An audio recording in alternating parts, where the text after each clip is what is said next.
सभी को नमस्कार।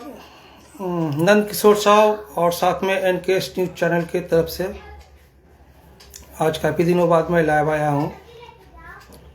और पिछले महीने पश्चिम बंगाल के परिवहन मंत्री ने एक नोटिफिकेशन में जारी करके कहा था कि अब टोटो को टीटीएन में रजिस्ट्रेशन करके रास्ते पे चलना होगा और जो ई रिक्शा डीलर ने बेचा है वो सभी डीलर रजिस्ट्रेशन करेगी। चलिए वो अलग पार्ट है, ई रिक्शा रजिस्ट्रेशन डीलर करेगी, मैं उस पर चर्चित नहीं करूंगा क्योंकि बिजनेस है। तो आज बात करते हैं टीटीएन के पोर्टल पर। तो दोस्तों, मैं इस लाइन में काफ़ी दिनों से जुड़ा हुआ हूँ और जब जब गरीबों पर थोड़ा बहुत जो ये करप्शन चल रहा है उसके बारे में बात करते हैं। तो सबसे पहले बात करता हूं दोस्तों, मैं अपने जितने भी जानकार ई रिक्शा चालक हैं जिनमें सिर्फ 10 या 11 टीटीएन पोर्टल में मैंने एप्लीकेशन करवाया और करवाने पर तकरीबन 5 से 6 जन का लोगो आया, लेकिन उसमें 2 साल का टीटीएन का जो पोर्टल में फीस भरा गया है उनमें सभी लोगों का रिजेक्ट कर दिया गया है और कहा गया है कि आपका डीलर आपका रजिस्ट्रेशन करेगा। अच्छी बात है, गवर्नमेंट है, गवर्नमेंट बोल भी सकती है, उनका राइट है। और अब आते हैं जनता के बीच। प्रॉब्लम कहाँ है? प्रॉब्लम है कि एक गाड़ी 2014 का है, एक गाड़ी 2015 का है, तो किसी का 2018 का है, किसी का 2019 का है। तो कुछ डीलर तो बोल रहे हैं ये इतना पुराना गाड़ी होगा नहीं रजिस्ट्रेशन, और कुछ से भी ज़्यादा ऐसा है जो डीलर है ही नहीं, जो बंद हो चुका है, उनका भी रिजेक्ट कर दिया गया। और अगला अब परेशान है कि मेरा 2845 रुपया का क्या होगा, मेरा पैसा क्या हुआ। और इसी दर्शन में जिसका मैंने एप्लीकेशन किया उसमें एक मुस्लिम बंदा आया था जिसका नाम शायद अभी दिमाग में नहीं चल रहा है। वो अपने भाई को लेकर आया और मुझे बोला आपने इसका क्या किया है, आप इसका पैसा रिटर्न कीजिए। ये कहाँ हावड़ा में गया था और बोला है कि इसका नहीं होगा। तो मैंने भी बोला भाई आपके पास में बिल है, देख लीजिए, मैंने आपका मदद किया है और मैंने आपके लिए इसके लिए आप जहाँ पर करवा दिया हूँ उसको 100 रुपया चार्ज मिला और मेरा इसमें कोई भूमिका नहीं था। मेरा तो थोड़ा देर के लिए दिमाग आउट हो गया।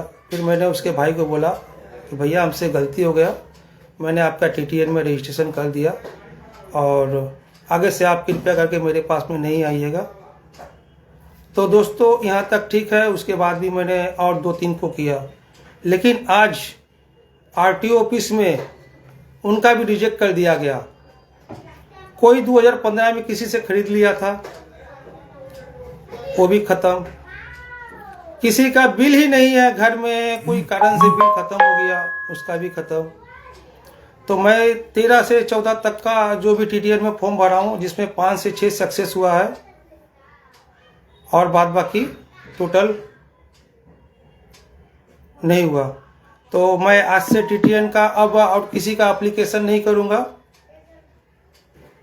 एप्लीकेशन इसलिए नहीं करूंगा क्योंकि इसमें किसी की कमाई नहीं हो रही है, इसमें सिर्फ सरकार की कमाई हो रही है।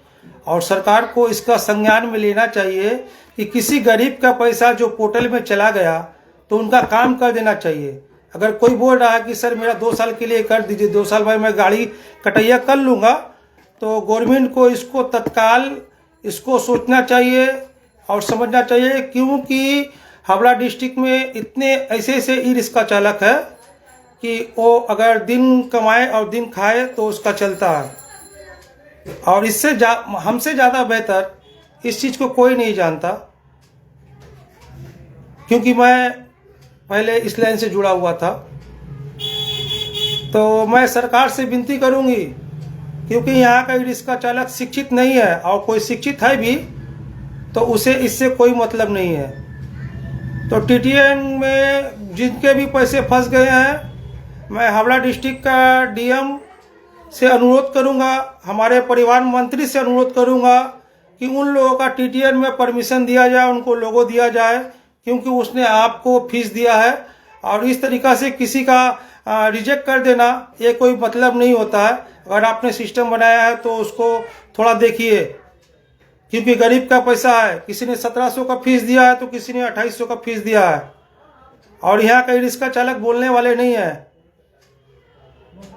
क्योंकि उनको अपना पेट भरने से ही फुर्सत नहीं मिलता। जो आपका स्कैम और ये जो भी हो रहा है ये गलत है।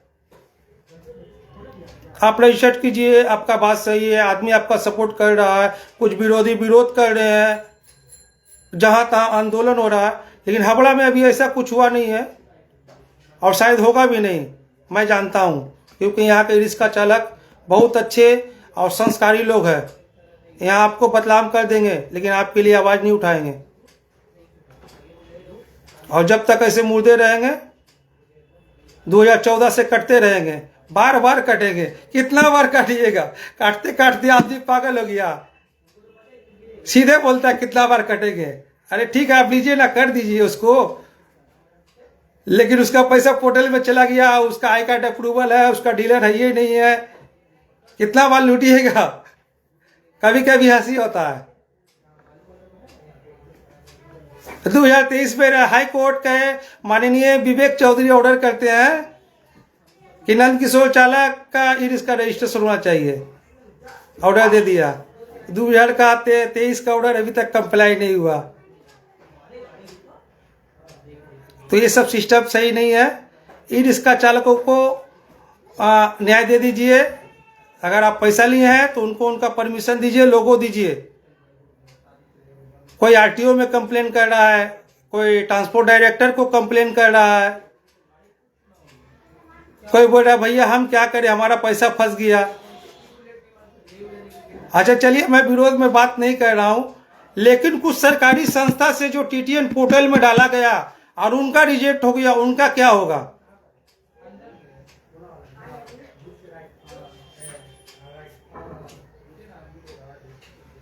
कोई कुछ नहीं बोलता है, कोई रिप्लाई भी नहीं देता, क्योंकि हम जानते हैं ना कुछ होने वाला नहीं है। कटेगा, सब कटेगा, फिर कटेगा। ठीक है दोस्तों, सभी रिक्शा चालकों को अनुरोध करता हूं कि आप अपनी आवाज़ बुलंद करें। अगर आपने फीस दिया है तो आप गवर्नमेंट को बोलिए कि मेरा भी लोगो दीजिए, और अगर नहीं बोलिएगा तो सुने हैं ना डायलॉग योगी जी का, कटोगे तो बटोगे। तो ई रिक्शा चालक जब तक आप बटोगे तब तक ही आप कटते ही रहोगे और कटते ही रहोगे।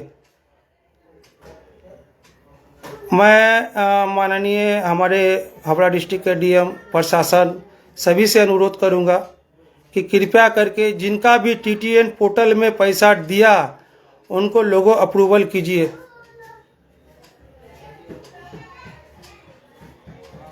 ये गलत है, गरीब ई रिक्शा चालक का पैसा इस तरीक़ा से फंस जाएगा, ये गलत है। आप तोड़ देते उसका गाड़ी, कम से कम वो 2900 बच जाता और 1700 बच जाता।